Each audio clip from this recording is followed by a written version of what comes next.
maka dia berhak untuk mengambil langkah hukum. Ya kan? Kenapa? Dia merasa ditipu. Ya, ini masuk juga pasal 378-nya gitu loh. Artinya barangnya dia, tubuhnya dia dicicipi, dinikmati, diambil oleh si insan tadi gitu. Ancaman hukumannya 378 ya mungkin sekitar 4 tahunan lah ya. Pak, kalau nikah siri dilakukan sebelum putusan resmi dari pernikahan sebelumnya, putusan cerai, ini bisa masuk ke dugaan perzinahan atau hanya pelanggaran administratif? Maksudnya dia? Jadi kan dia itu kan belum bercerai nih sebenarnya, cuma ngaku-ngaku doang. Nah itu gimana tuh Pak? Ini maksudnya perzinahan? Itu pidana itu jelas pidana gitu loh. Makanya saya katakan tadi di dalam pasal 284 ya kan, persetubuhan yang dilakukan oleh seorang laki-laki, di mana laki-laki itu sebetulnya dia udah punya istri, ya udah punya istri sah, dilakukan dengan perempuan yang jelas IR ini kan bukan istrinya gitu loh. Nah maka itu pidana gitu loh, masuk tuh unsurnya gitu loh. Dan kemudian juga di dalam pasal 279 tadi yang perkawinan yang terhalang oleh perkawinan yang sah, dia nikah lagi ceritanya ya, tetapi dia tidak izin kepada istri pertamanya gitu. Makanya kemarin apa tadi itu saya lihat statementnya Bang Hotman Paris, saya setuju tuh. Dia bilang kalau si insan ini mau nikah lagi ya silakan aja, karena buat orang yang beragama Islam itu dia punya hak untuk melakukan poligami, tetapi dengan syarat ya, poligami juga dengan syarat adalah dia harus mendapatkan izin dari istri pertama. Izin itu tidak hanya izin yang aku izin dong, kan ada statement katanya saya udah izin tapi tidak disetujui gitu. Walaupun izinnya disetujui, tidak hanya by lisan tetapi ada prosesnya. Proses pengajuan izin itu harus dalam bentuk surat, kemudian ditandatangani, kita harus bawa ke RT, ke RW, kemudian juga kita harus bawa ke kelurahan, kemudian kita harus ajukan ke pengadilan, sehingga nanti mereka ini contoh istri pertama dengan istri kedua itu duduk bareng. Istri pertama, istri kedua duduk bareng di pengadilan, itu di depan hakim nanti akan ditanya satu-satu sama hakim.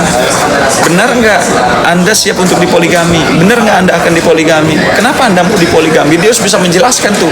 3 hakim loh nanti yang nanya. Artinya tidak semudah itu gitu loh. Jadi apalagi ini ngomong tapi tidak disetujui, kemudian dia diam-diam nikah. Bahkan dia ngaku sebetulnya dia sudah bercerai. Ini kan ada tindak pidana baru selain perzinahan tadi, berarti di sini masuk penipuannya gitu loh. Walaupun Inara mengaku tidak tahu, tapi laporan istisna sah ini bisa dapat menjerat Inara ya? Iya, karena gini, ini kan subjeknya kan, pelakunya kan mereka berdua, jadi ini kan nggak bisa dipisah nih gitu loh, nggak bisa dipisah. Misalkan contoh, istrinya saya cuma mau melaporkan Inara aja, suami saya enggak, saya maafkan suami saya karena bapaknya anak-anak, nggak bisa kayak gitu. Jadi mereka harus paket gitu, harus dipaket, diproses. Nanti bagaimana polisi melakukan penyelidikan, kemudian jaksa akan melakukan tuntutan terhadap mereka gitu kan. Banyak jurisprudensinya tuh, kayak kemarin di Banten tuh kan, mertua sama menantu kan itu juga divonis kan gitu.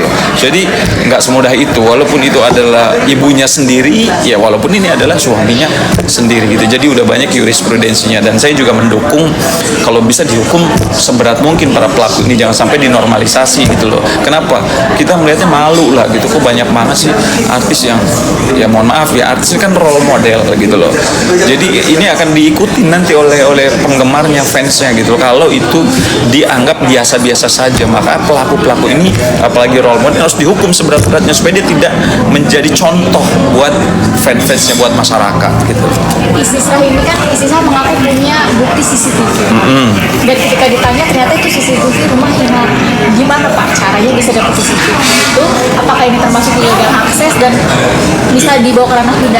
Oke, nah ini juga kan kita harus runut ke belakang ya. Si istri saya ini punya bukti ini dari mana? Apalagi mereka melakukannya di rumah Inara, misalkan di lantai 3, ya kan? Nah ini kan berarti ada yang mengakses. Apakah ada kemungkinan terjadinya satu illegal akses terhadap isi CCTV CCTV ini gitu, itu patut diduga kan, karena nggak mungkin istrinya si suami ini, istri Insan ini ngambil ke rumah Inara, kan nggak mungkin lah gitu. Pasti ini ada yang aktor intelektualnya yang di belakang layar sehingga dia memberikan akses ke sana. Ya pasti kemungkinan besar ini adalah dilakukan secara illegal akses gitu. Jadi ini pasti kalau seandainya juga si pelaku ini mau melapor balik, itu sah-sah saja gitu kan. Apakah nanti pelaporan ini terbukti atau tidak, ya biar nanti polisi yang membuktikan kan. Tapi kalau kita lihat dengan dari illegal akses ini, artinya dia mengambil tanpa sepengetahuan kan gitu. Kemudian dia sebar. Tahu kan kasusnya Ariel Noah dulu kan, itu juga sama kan.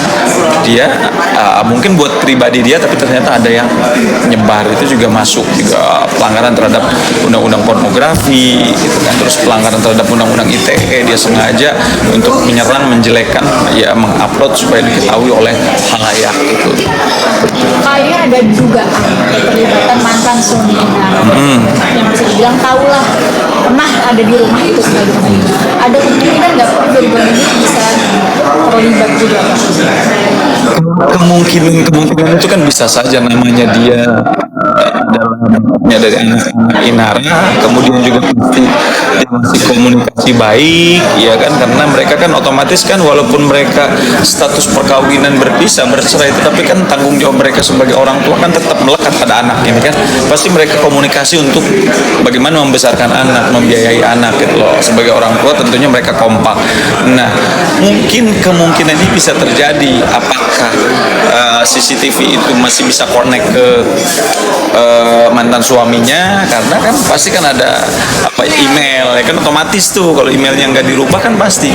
Ya mungkin Inara lagi lengah, dia lagi nggak fokus, ya bisa saja itu tiba-tiba masuk ke si mantan suaminya, pasti lihat, waduh, nah gitu. Jadi bisa aja gitu, bisa secara tidak sengaja ataupun dia dengan sengaja gitu loh. Tidak sengaja itu tadi pasti akan ngasih notif kan gitu loh.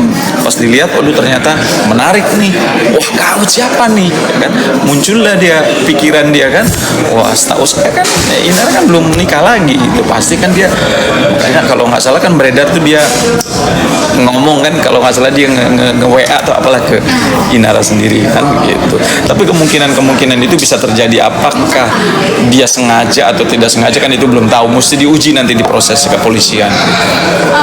Mereka udah mengaku menikah siri, tapi kan sudah ada laporan perselingkuhan dan perzinahan. Untuk membuktikan kalau mereka ini memang sudah menikah, di CCTV itu seperti apa? Misalkan ada dugaan juga, oh itu CCTV bahkan sebelum menikah, sebelum nikah siri, itu gimana untuk mereka membuktikan? Saya katakan sekali lagi bahwa Undang-Undang Nomor 1 1974, Undang-Undang Perkawinan di negara kita tidak menganut nikah siri. Ya. Pengaruh gitu ya Pak? Jadi nggak pengaruh gitu loh. Bener Bang Otman Paris nggak pengaruh gitu loh. Jadi nikah siri itu tidak diakui di Undang-Undang Nomor 1 1974 di negara kita karena tidak tercatat dalam proses administrasi kantor urusan agama gitu loh. Kalau si Insan ini tidak terima nih, karena ada rencana itu juga, hari ini jadi viral dan menyangkut nama baik, langkahnya seperti apa Pak kalau mengambil langkah hukum? Ya, ini kan sebetulnya konsekuensi yang harus dia terima ya kan. Makanya kita terus menjadi manusia, terus bersyukur ya kan. Ini kan sebetulnya ujian juga buat Insan ya. Ini pasti ujian berat lah, apalagi dia seorang pengusaha. Kalau nggak salah dia juga punya saham bisnis kopi atau apalah gitu. Sampai juga akhirnya ada keterangan, ada announce dari kantor perusahaannya itu bahwa ini adalah tanggung jawab dia secara pribadi gitu, dan dia bukan pemilik murni. Itu kan resiko. Akhirnya kan bisa sampai ke situ gitu lah, akibat lalai, akibat perbuatan dia tidak berpikir gitu loh. Ternyata impact ini akan panjang gitu kan, bahkan berpengaruh terhadap bisnisnya dia sendiri gitu loh. Itu konsekuensi hukum yang harus dia terima ya kan, konsekuensi sosial juga yang harus dia terima gitu loh. Kenapa?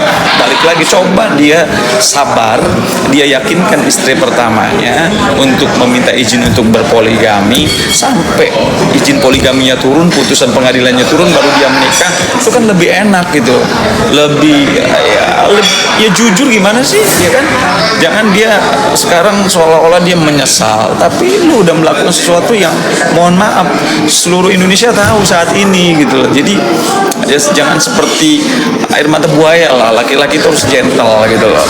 Nah itu yang dia tidak antisipasi ya, dia keburu mungkin udah cinta sayang banget nggak kuat, akhirnya ya terjadilah perbuatan itu, mungkin dengan nikah siri. Ya kita malam nikah siri aja tidak diakui di negara kita ya kan, untuk Undang-Undang Nomor 1 1974, apalagi dia dilakukan perbuatan itu sebelum dia menikah siri, itu lebih fatal lagi. Apalagi dalam konsep Islam kan jelas gitu. Kalau zina itu kan zina itu terbagi dua, ada zina muhson dan ada zina ghair muhson. Perilaku yang dilakukan oleh perbuatan zina yang dilakukan oleh laki-laki yang sudah pernah menikah itu Islam sendiri hukumannya itu keras ya kan. Itu zina muhson itu hukumannya itu dirajam, jadi dia ditaruh di masyarakat gitu, masyarakat boleh untuk melemparin pakai batu sampai dia meninggal, ini hukuman rajam. Sampai ya Allah itu sampai nggak mau gitu loh hambanya berbuat seperti itu, dikasih fasilitas menikahlah dengan baik ya kan. 1, 2, 3, 4 jika mampu, jika tidak mampu 1 saja itu lebih baik bagi kamu gitu loh. Ya udah gitu loh, tinggal dijaga, dirawat, istri pertama dibina. Ya kalau dia ada tergoda perempuan lain, balik ke rumah kan, ketemulah istrimu kan, jelas tenang, hidupnya damai, bisnis lancar, anak-anak nggak terganggu. Kalau sudah seperti ini otomatis dia akan menghadapi masalah besar, belum diperiksa oleh kepolisian, apalagi pasal 279, 7 tahun loh sanksi pidana penjaranya gitu. Pasal 279 itu kan perkawinan yang terhalang oleh perkawinan yang sah gitu. Apalagi dia tidak kawin gitu, dia cuman ya berbuat ya melakukan hubungan intim tanpa dasar hukum yang jelas gitu. Pak, singkat, kerugian perempuan menikah siri hukum Indonesia. Ini kalau perempuan yang nikah siri, kalau menurut aku zulum ya, laki-lakinya tidak gentle. Kenapa? Kasihan kalau dinikahi siri. Kenapa? Dia perempuan ini kan juga butuh payung hukum, butuh perlindungan dari sosok imam, sosok laki-laki. Nikah itu kan untuk saling melengkapi satu dengan yang lain, untuk mengisi kekurangan satu dengan yang lain. Di sini kelebihannya, di sini kekurangannya, untuk menjadi keluarga yang tentunya pengen bahagia, sakinah mawaddah warahmah. Tapi kalau dinikahi dengan siri, kalau menurut aku itu niatnya aja udah nggak bagus gitu loh. Harusnya laki-laki kalau memang dia sayang dan cinta, pengen menjaga perempuan itu, pengen punya keturunan dari perempuan itu, nikahilah sesuai dengan rukun nikah, dengan syarat-syarat nikah yang diatur oleh Undang-Undang Nomor 1 1974. Supaya apa? Supaya pernikahan mereka terdaftar di pengadilan agama gitu loh, terdaftar di KUA gitu loh. Jadi kalau ada apa-apa, kan ada buku nikah itu kan ada tuh, jelas tuh isinya di dalam buku nikah itu, bagaimana hak istri, bagaimana hak suami. Kalau nikah siri kan kasihan, seperti yang kemarin juga berita heboh banget, Helwa atau siapa lagi itu kan kasihan dia dinikahin siri, dia cuma punya secercik kertas segini, kan dia menuntut bagaimana gitu loh, merugikan untuk perempuan dan untuk anak, kasihan gitu loh. Kenapa dia nggak bisa menuntut apapun? Kalau dia nanti punya anak, dia bingung, binnya siapa, ayahnya siapa, terus nanti dia harus ada akte kelahiran, otomatis di akte itu harus ada bapaknya siapa, itu kasihan lah. Harus ada kartu keluarga juga. Secara untuk membuat kartu keluarga itu kan harus ada buku nikah. Kalau nikah siri cuma punya 1 kertas doang, ya kasihan lah. Jadi kalau bisa saya kasih saran kepada perempuan, jangan pernah sekali-kali masuk dalam rayuan gombal laki-laki, apalagi mau dinikahi dengan iming-iming bla bla bla bla bla. Nggak usah deh, datang ke rumah nikahi dengan resmi, dia punya buku nikah jelas gitu, kasihan. Jadi buat perempuan Indonesia, saran dari saya jangan pernah mau dinikahin siri, nikah sesuai dengan aturan hukum yang berlaku di negara kita. Pak, terakhir saran